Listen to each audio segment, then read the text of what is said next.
All right, so we are back with the second part of this whole entire day. Hopefully, you're having a great day so far. But again, we're going to go back into where it says Unit 4 U.S. Foreign Policy DBQ. We're going to click on that, and we are actually going to spend a little bit of time on this U.S. Foreign Policy DBQ. Make sure it loads. I'm going to make a quick copy very quickly. Give me a quick second. Okay, so we are back. So when you guys get the DBQ, you guys are going to, it's going to look somewhat similar to this. You will have a total time during this period, during the test of an hour and 40 minutes. Now, that does include both the DBQ and the LEQ. So the suggested reading and writing time for a DBQ is about an hour. I've had kids in the past that finished in 30 minutes. I've had kids take an hour and 10 minutes. It's just a matter of how fast you can read and analyze documents and get through the actual writing portion. So we're going to practice it too. So don't worry too much. Don't fret. It's going to be just fine. So on here, it says it is suggested you spend 15 minutes reading the documents and 45 minutes writing your response. So 15 minutes of actually reading it, kind of annotating the documents, then 45 minutes actually respond or writing. You'd be shocked how slow 45 minutes can go. It's also shocking how fast it can go at the same time. So, with that being said, we are going to go over question one.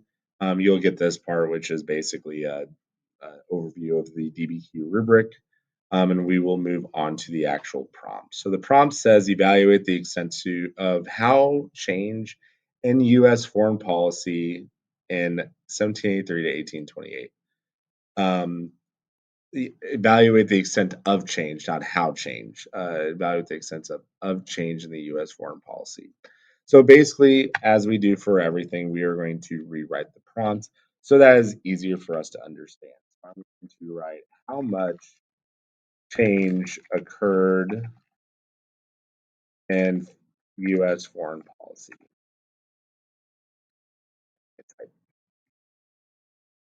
in the time period. Okay, so how much change occurred in U.S. foreign policy in the time period? Super simple kind of question to ask. So there's going to be two things that we're going to do when we look at each of these documents. Now, I also have blanks for you guys to fill out during these.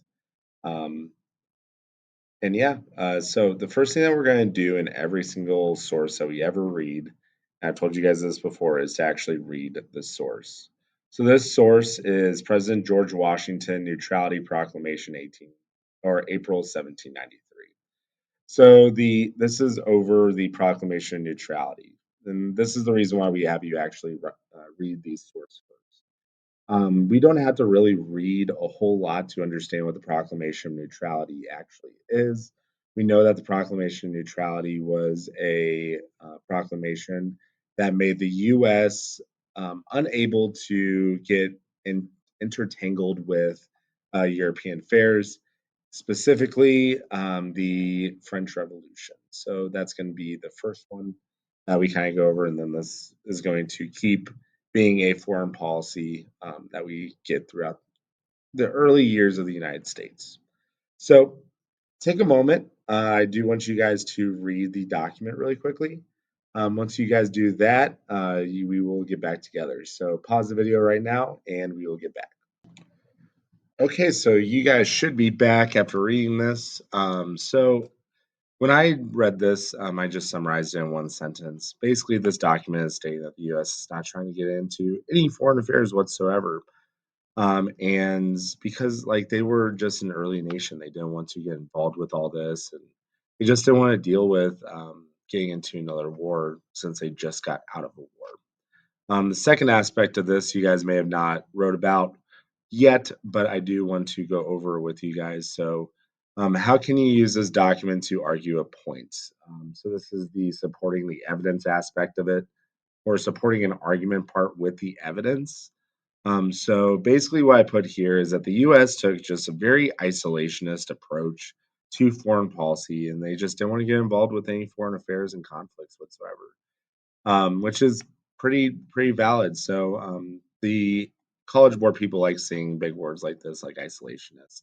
The other one that we're going to spend a lot of time on is talking about expansionism, and if they wanted to expand elsewhere, which in the documents we're going to read a little bit more about. So that is, we are done with document one. So we are going to move on to document two. Now, document two, I'm going to give you guys a little bit of freedom on when it comes to this. We will come back together. But first, again, I do want you to read the source. Okay, the source is the Treaty of Greenville, August 1795. So when it comes to the Treaty of Greenville, this is going to be, if you guys don't remember, it's a treaty between the Native Americans and the U.S. Kind of talking about how to not get involved with any sort of conflicts. Because again, we're trying to take an isolationist approach. So take a moment, read through this document, and we will come back together in about 2 seconds. Pause the video also. Okay, so you should be back now. So, if we were to summarize this document, or if were to summarize this document, I said something along the lines of, in order to keep the peace between the Native Americans and the U.S., the U.S. Cannot come into Native American lands. They're talking specifically about the Ohio River Valley, like eastward of Mississippi. But the thing is, the Native Americans can also not sell their land to anybody other than the U.S. So starting to see a little bit of expansionism within the North American territories with the U.S. They're kind of setting that up to when they actually start expanding westward. So how can we use this to argue a document? So basically, the U.S. is creating this treaty to make sure that they have control over North America when they actually do want to start expanding even more, and that no other foreign power can gain the land in the area.